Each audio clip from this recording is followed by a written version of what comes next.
De volta aqui com o Gazeta Entrevista. Para começar o programa de fato, receber aqui o nosso primeiro convidado. Daqui a pouco eu converso com o Germano Marino, ele que é um ativista da causa LGBT, hoje é coordenador de políticas de promoção da cidadania LGBT na Secretaria Estadual de Direitos Humanos.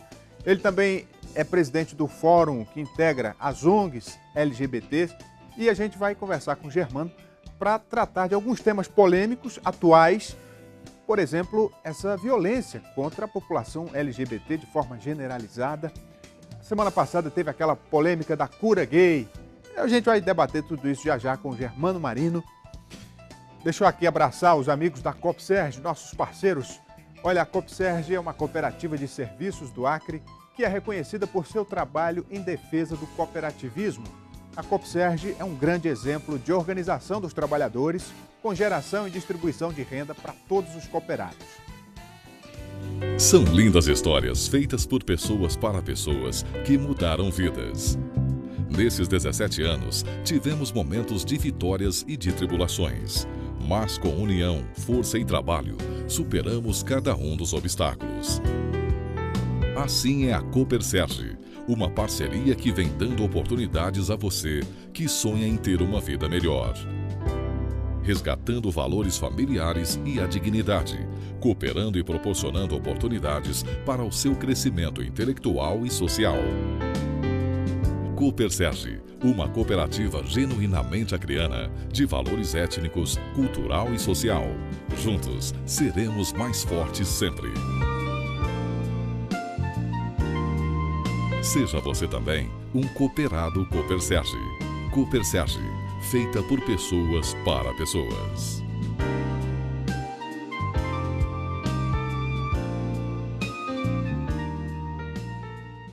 Muito bem, um abraço aí aos amigos da Copserge. Já conosco aqui o Germano Marino. Boa tarde, Germano, tudo bem? Boa tarde, tudo bem? Agradeço a oportunidade de estar aqui novamente, aqui no Gazeta Entrevista, Venceslau. Germano, a gente tem acompanhado tudo que sai na mídia, evidentemente, faz parte do nosso trabalho, e algumas questões relativas à população LGBT que chamam a atenção. São várias polêmicas, mas eu quero começar trazendo um assunto mais recente, envolvendo a população LGBT. Infelizmente, uma notícia trágica, a morte de um professor, e que foi muito repercutido nesses últimos dias, e que a polícia trabalha com a hipótese de latrocínio ou a hipótese de ter sido um crime motivado por preconceito para com a população LGBT. E você que está acompanhando muito de perto esse caso, como é que você vê essa possibilidade, as informações que você tem, se de fato trata-se disso? Venceslau, faz 20 anos que eu atuo no movimento social da busca dos direitos humanos para a população LGBT. As lésbicas, os gays, bissexuais, travestis, transexuais ainda no Brasil são considerados como cidadãos de segunda classe. A partir do momento que a gente busca ter direitos iguais, equiparar, que não são privilégios, a gente está aí lutando para ser iguais a todo mundo e nós ainda somos considerados cidadãos de segunda categoria. Não existe no Código Penal brasileiro uma tipificação para crimes relacionados de ódio voltado para homossexuais no Brasil. O operador de segurança pública, ele só pode classificar esse tipo de crime como latrocínio, que é o roubo seguido de morte, ou homicídio, que é apenas o assassinato. Então, até para aquele, o delegado, até para a investigação poder classificar como crime de homofobia, nós temos que ter uma lei para que possa o operador de segurança pública colocar lá que o crime tem conotação por homofobia. Quando você tem uma vítima, né, que você subtraiu um objeto dela, o assassino, e matou ela, que é o latrocínio, mas aí eu te pergunto, essa vítima agora, recentemente, o professor Elionei, ele levou 27 facadas. Então, como é que eu vou dar 27 facadas numa arma branca, que eu preciso ter um contato mais pessoal, mais próximo com você? Se é para mim só te roubar, para que eu preciso te dar 27 facadas para me subtrair uma moto, para me subtrair tua carteira ou teu telefone celular? Os homossexuais, na atualidade, agora com essa coisa no Brasil, que nós voltamos à Idade Média, que é discutir se nós somos normais ou anormais, porque a cura gay, que na verdade é isso mesmo, ainda propiciada por profissionais que têm de cunho religioso, é muito complicado, porque a incidência, porque as pessoas já têm ali, considerando que o homossexual ainda é a escória da sociedade, ainda está à margem da sociedade, muitas das vezes tem que invisibilizar, e nós estamos querendo aí debater um debate salutar para vencer esse tipo de discurso de ódio, de violência, porque isso só gera discriminação. Ou seja, então você acredita que esse homicídio recente foi motivado por preconceito? Também tem. Também pode ter sido latrocínio, porque nós só temos condições de tipificar isso, porque tem no Código Penal, mas e como é que nós vamos tipificar as 27 facadas? Para que eu dei 27 facadas nele para roubar ele? Eu tenho ali dentro de mim um agressor, ele já tem considerando que aquela pessoa é um marginalizado, é um doente, precisa de cura, ele como é que é homossexual. Então, quer dizer, já considera que aquela pessoa já é inferior, já é menosprezado. E quando esse assassino ainda vai pagar na justiça, que é aprisionado, ainda recebe uma premiação ainda por ter matado um homossexual dentro ali da configuração do crime. Então, nós precisamos vencer isso e a sociedade ainda não entende, acha que crime de homofobia só é você matar a pessoa pelo ato dela ser homossexual. Ah, ele é homossexual, agora eu vou matar ele. Não é isso. Nós temos aí, se você pegar, nós temos no Acre, aqui nós tivemos o ano passado, em 2016, nós tivemos 5 assassinatos de homossexuais que a gente fala com requintes de crueldade, com arma branca, as pessoas não levando só 2 ou 3 facadas, mais de 10, 15 facadas, as pessoas sendo asfixiadas, estranguladas, sendo torturadas. Você está entendendo? Só para me roubar um objeto seu? De fato demonstra que há algo além. Né? Algo além. A polícia precisa esclarecer. Agora, Germano, eu quero voltar a um tema que você tocou aí superficialmente. A questão da cura gay, que se refere a uma decisão da Justiça na semana passada, essa polêmica veio com muita força, sobre a possibilidade de psicólogos atenderem homossexuais, né, sob esse pretexto de reorientá-los sexualmente, muito embora a decisão não seja radical, enfática, que não abra brecha para uma interpretação, né, porque aí a interpretação, você faz a interpretação que quiser. A sociedade tomou um rumo da radicalização, né? E aí, como é que você vê essa decisão, mas muito mais do que isso, essa postura do profissional de facultar essa possibilidade, não a obrigatoriedade? Já faz desde 1999 que o Conselho Federal de Psicologia, na sua resolução, proíbe que profissionais dessa área possam fazer esse tipo de atendimento. Aí as pessoas, né, a população diz assim, mas o que impede? O homossexual está lá, ele quer procurar uma cura, ou ele quer procurar como é que deixar de ser homossexual? Eles não entendem que quando o homossexual vai procurar uma orientação no serviço de psicologia, muitas das vezes ele até realmente pode pensar em querer negar a sexualidade dele de ser homossexual, porque é muito difícil você estar vencendo esse mundo que está aí de violência e de ódio contra os homossexuais. É difícil, Venceslau. Aí eu te pergunto, tu se lembra o dia que tu teve que falar para o teu pai ou para tua mãe, para tua família que tu era heterossexual? Tu se lembra o dia que tu optou para ser heterossexual? Isso nunca aconteceu porque eu nunca tive conflito em relação a isso. Você nunca teve conflito, porque você se define que você nasceu assim. A mesma coisa somos nós homossexuais. Nós nascemos assim. Só que para a gente sabendo que a gente nasceu assim, se entendendo assim, é difícil a gente falar para a família da gente. É difícil falar para uma família que tem de cunho religioso, que não aceita, que acha que isso é um pecado, que isso é uma demonização. É difícil você falar isso para o ambiente de trabalho, é difícil você falar isso na escola, porque tem todo um ambiente aí de conflito e constrangimento para você, livremente, você sair do armário. Aí você imagina, eu vou procurar uma orientação, claro que eu quero negar isso, porque isso vai me machucar, isso vai gerar conflito na minha família, meu pai que projetou aí, deu ser o grande machão da família, deu ser um advogado, um doutor, e eu sou homossexual, mas eu posso ser doutor, posso ser do exército, mas por eu ser homossexual, já me restringe aí essas profissões, esses sonhos aí. Então é muito complicado, as pessoas não entendem isso, que nós não optamos porque não existe opção. Ninguém quer optar para ser discriminado.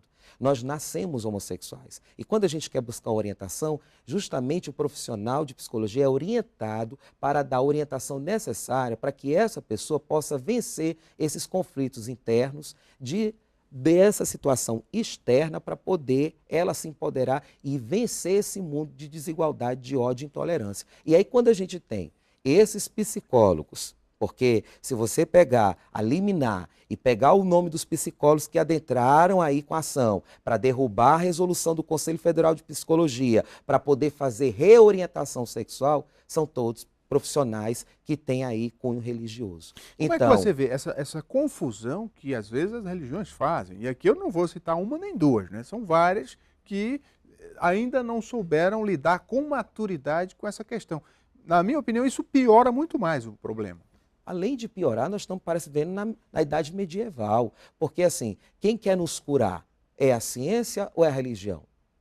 Não é a ciência. A ciência, em 1969, a Organização Mundial de Saúde tirou da CID, das doenças mentais, a palavra chamada homossexualismo, porque se definiu que a partir daquele momento, com os diversos estudos, que a homossexualidade era a sexualidade da condição humana das pessoas, era natural. Aí nós temos aí, em 1999, o Conselho de Psicologia no Brasil vem com essa orientação aos profissionais, na sua ética, de não fazer reorientação sexual, porque se identifica que isso não é uma doença, não é um transtorno. E aí vem os profissionais ligados a cunho religioso, porque a religião ainda nos discrimina, ainda nos coloca como pecadores, ainda nos coloca anormais, porque quando você tem uma sociedade que tem ali aqueles que estão dizendo que uns são normais e outros anormais, nós nunca poderemos ver em paz. Agora, falando de religião, tem um outro lado, né? Essa semana eu estive acompanhando, muita gente viu na mídia, livros, filmes, peças de teatro que tratam, por exemplo, Jesus, os apóstolos, como homens que foram gays, né, homossexuais. Claro que isso é uma exceção, né? Mas não contribui em nada, na minha opinião, com esse debate, né? Com o respeito à cidadania LGBT. Como é que você vê esses fatos em que é também uma afronta aos cristãos? Eu sou pai de santo de candomblé há 13 anos. Meu terreiro de candomblé fica no bairro Defesa Civil. Quando eu vejo um evangélico quebrar uma imagem de Nossa Senhora, que é um santo da Igreja Católica, a mãe de Jesus Cristo, isso me dói na alma.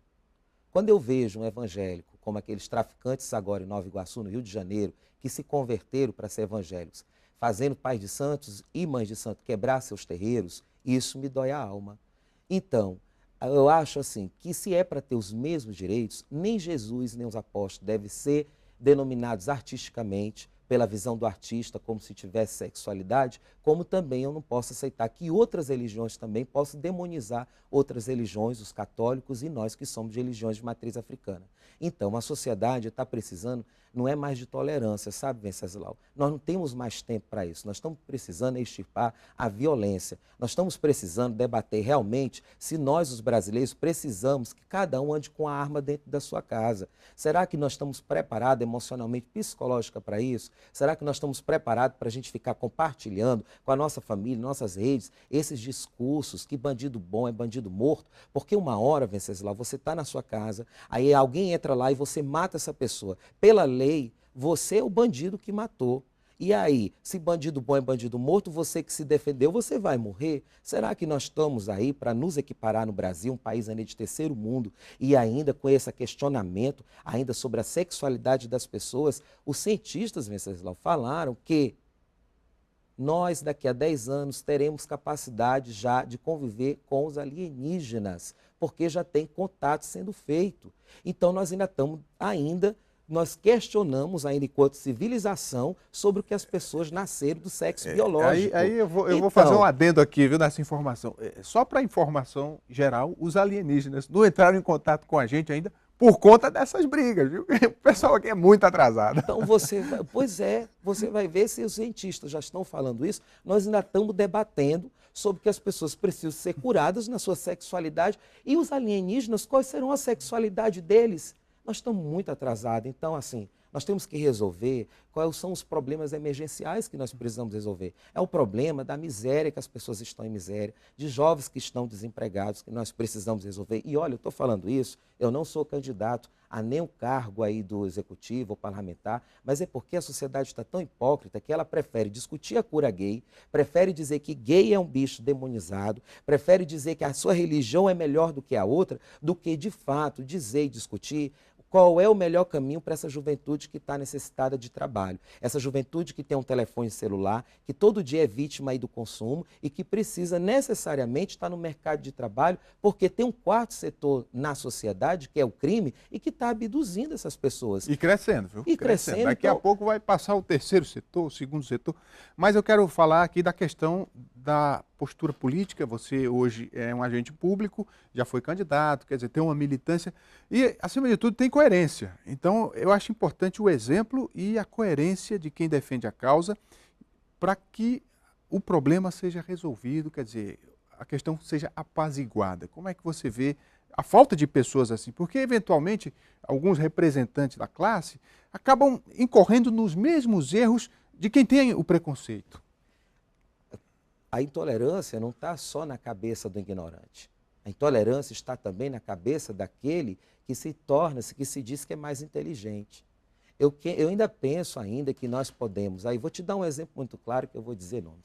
Eu ainda penso assim, tem os que são os defensores das famílias, onde o deputado federal Henrique Afonso. Eu ainda penso que o deputado Henrique Afonso, com o padre Máximo Lombardi, com o Germano Marino da militância homossexual, que a gente ainda possa fazer uma grande campanha aí para combater essa questão das facções criminosas. Isso sim é um debate saudável para a gente levar para a sociedade. Não para mim ficar dando entrevista e dizer que os defensores da família são contra os gays, que o padre apoia os homossexuais, porque isso está muito pequeno. Isso está só fazendo a gente realmente ficarmos adoecidos, a violência crescendo e a gente não contribuindo nada. Então, hoje em dia, eu estou na Secretaria de Justiça e Direitos Humanos. Eu fui nomeado para ser coordenador de políticas de promoção da cidadania LGBT, para levar o debate para que a sociedade e para que os agentes públicos em diversas secretarias possam fazer aí uma política transversal, não de direitos e privilégios, mas de respeito para a gente poder conviver pacificamente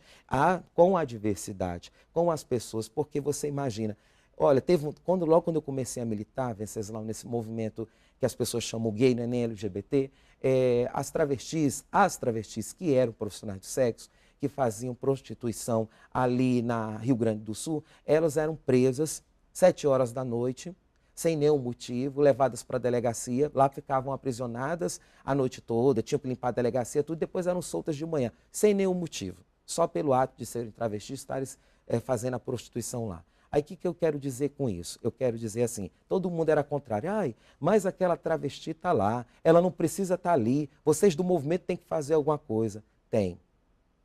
Essa travesti, ela passou pelo banco de escola. Ela lá no banco de escola tinha os alunos, outros colegas e o professor que incitava a violência, que diziam que gay não era para estar ali, que gay era normal, que gay era pecado, que gay não era de Deus. Eu não fico num ambiente assim. Você gostaria de estar num ambiente onde as pessoas estivessem todo o tempo te hostilizando? Se a gente não acreditar que a educação ainda faz a transformação na vida das pessoas, a gente vai acreditar em quê? O que vai fazer a transformação da sociedade? Se eu não levar para dentro das escolas um debate com os professores, que é melhor a gente fazer por onde campanhas onde as pessoas possam se respeitar nas suas mais diferenciações, seja deficiência, seja raça, seja questão da sexualidade, aonde que eu vou colocar essas pessoas? Eu vou o quê? Fazer que nem Hitler? Construir grandes armazéns, colocar as pessoas lá que eu acredito que não devem conviver com a sociedade e matar elas? Porque esses discursos que a gente está vendo de ódio, esses discursos aí do Bolsonaro da vida, esses discursos dos felicianos da vida, esses discursos aí de diversas religiões que estão aí contrárias nesse processo, estão com o mesmo discurso. Aí que nós vencemos a Primeira e a Segunda Guerra Mundial. Nós parecemos que estamos voltando a um tempo de conflitos gigantescos. É uma luta gigante, mas eu acredito que pessoas como você e outros vão vencer essa batalha. Obrigado pela vinda, Germano. Eu que agradeço, eu espero que Deus possa todos nos proteger e possa aí, imensamente aí, sensibilizar o coração dessa mãe do professor Elionei, que ela está sofrendo bastante. Vamos fazer um intervalo, o Gazeta Entrevista volta daqui a pouco. Fica por aí, hein?